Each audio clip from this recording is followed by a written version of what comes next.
신문 브리핑 풀뿌리 언론 K 시작합니다. 거제신문부터 보시겠습니다. 극심한 조선소 인력난, 발등에 불 떨어진 거제라는 기사인데요. 거제 한 조선소에서 외국인 노동자들이 자전거로 이동을 하고 있는 모습입니다. 바로 조선업의 부활, 외국인 노동자가 몰려온다. 첫 번째 기획 기사인데요. 거제 지역 조선소 외국인 노동자의 실태와 문제점, 대책까지 집중 취재했습니다. 이 문제를 취재한 최대윤 기자 전화 연결돼 있습니다. 최 기자님 반갑습니다. 네, 반갑습니다. 네, 이번 기획 기사는 어떤 취지에서 시작하셨습니까?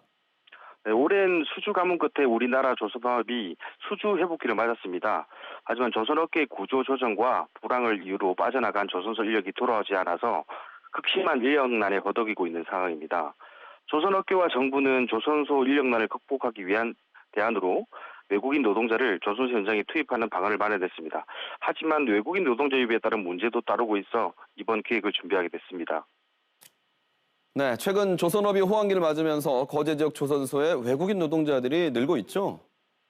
네, 거제시 인구 통계에 따르면 지난해부터 거제 지역은 내국인 인구는 감소하고 있는 반면 외국인 인구는 조금씩 증가하고 있는 추세입니다. 이는 거제 지역 대형 조선소 및 하청업체에서 외국인 노동 인력을 투입하고 있기 때문으로 보이는데요. 거제 지역은 올해 들어 외국인 노동자가 매월 400명 가까이 늘고 있는 것으로 알려졌습니다. 그런데 외국인 노동자들이 많아지면서 현장에서는 또 문제점도 있다고 하는데 어떤 점입니까? 네, 지난해부터 거제 지역 조선소 현장에 투입되는 외국인 노동자는 E7 비자, 즉 외국인 전문 인력 노동자들입니다. 하지만 자격증과 기술 위주로 투입하다 보니 기본적인 한국어조차 할 수 없는 외국인 노동자가 많습니다. 이 때문에 조선소 현장 작업은커녕 언어 소통조차 되지 않습니다. 조선소 현장의 작업 능률은 물론 안전사고의 위험까지 우려되는 상황입니다. 네, 그렇군요. 거제 지역 조선소에 인력이 가장 많이 투입되고 있는 베트남의 현지 취재도 다녀오셨어요? 네, 거제 지역 조선사에 취업하는 경로는 크게 두 가지인데요.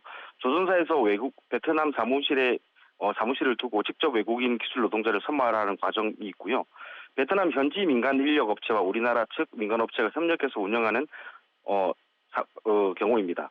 베트남 외국인 노동자를 선발하고 조선소 현장에 투입하는 과정의 문제점 등을 취재하기 위해 베트남 하노이 피니케아 대학 고광영 교수를 만나 인터뷰를 진행했습니다. 이 기획기사 총 7편인데 이제 한 편 남았죠? 네. 네, 이번 기획을 통해서 조선소 외국인 노동자의 현실적 문제를 제대로 인식하고 또 실질적인 대책도 마련되길 바랍니다. 말씀 잘 들었습니다. 지금까지 거제신문 최대윤 기자였습니다. 이어서 경남 도민일보 보겠습니다. 아이들을 위한 따뜻한 한 끼 500원 식당이라는 기사인데요. 바로 창원시 진해구 한 식당의 점심 메뉴입니다. 크림과 토마토 스파게티의 모습을 볼 수 있는데요. 놀라운 것은 바로 가격입니다. 아동과 청소년에게는 한 끼에 500원. 매번 준비한 재료가 다 떨어질 만큼 인기가 많다고 합니다. 바로 블라썸 여좌 사회적 협동조합이 운영하는 이 식당은 방학 때 끼니를 해결할 곳이 없는 아이들에게 점심을 제공하고 있는데요. 무료가 아니라 500원인 이유는 아이들이 당당하게 먹을 수 있게 하기 위해서라고 합니다. 다만 사업비 확보가 쉽지 않아 겨울방학 운영이 불투명해서 지원이 필요하다고 신문은 전하고 있습니다. 다음 주간 함양입니다. 함양군 스마트 마을 방송 시스템 본격 운영이라는 기사입니다. 바로 이 시스템은 마을 이장이 스마트폰 전용 프로그램으로 방송을 하면 주민들이 휴대전화나 일반 전화 모두 마을 방송을 들을 수 있는 시스템입니다. 주간 함양에서 직접 촬영한 영상도 보내주셨는데요. 에서 잦은 휴식을 취하시고 외출 시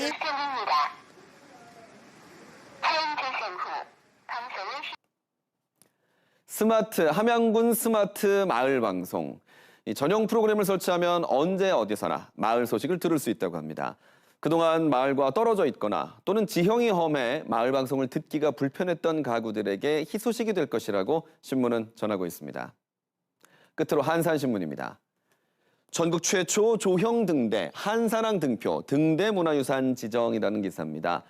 바로 이 등대가 충무공 이순신 장군의 한산대첩 승전을 기념하기 위해서 거북선 모양을 형상화한 우리나라 최초의 조형 등대입니다. 60년 동안 한산도를 오가는 여객선과 조업 어선들의 안전을 지켜줬던 한산항 등표 등대가 최근 등대 문화유산으로 지정됐다는 소식입니다. 건립 당시의 시대상과 또 우리나라 건축 기술의 발전을 보여주는 소중한 유산으로 원형을 그대로 유지하고 있다는 점에서 가치를 더욱 인정받았다고 합니다. 지금까지 신문 브리핑 풀뿌리 언론 K였습니다.